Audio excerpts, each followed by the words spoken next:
బనగనపల్లె పట్టణంలోని ఒక ప్రైవేటు ఆసుపత్రిలో ఒక చిన్నారికి వైద్యం వికటించి మృతి చెందడం విమర్శలకు దారితీస్తోంది.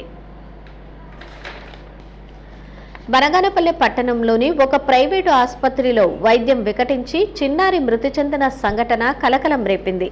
బనగనపల్లె మండలం పసుపుల గ్రామానికి చెందిన కమలహాసన్ కుమార్తె శ్రీ సత్యకు జలుబు, దగ్గు, ఆయాసం ఉండడంతో వైద్యం కోసం బనగనపల్లెలోని ఒక ప్రైవేటు ఆసుపత్రికి తరలించారు.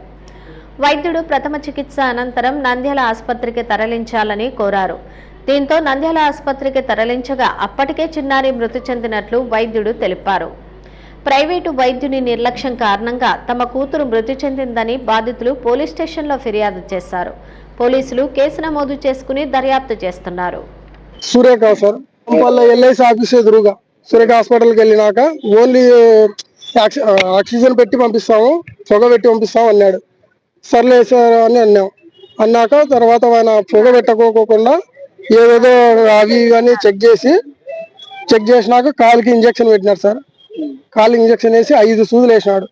ఓన్లీ కాలుకు ఒకటి 5 సూదులు వేసినాడు.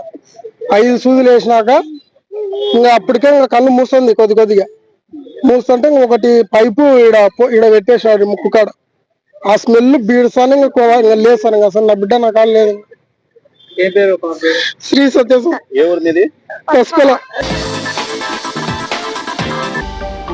హలో అండి, నేను మీకు Rakshitha. Please to subscribe Nandyal communications.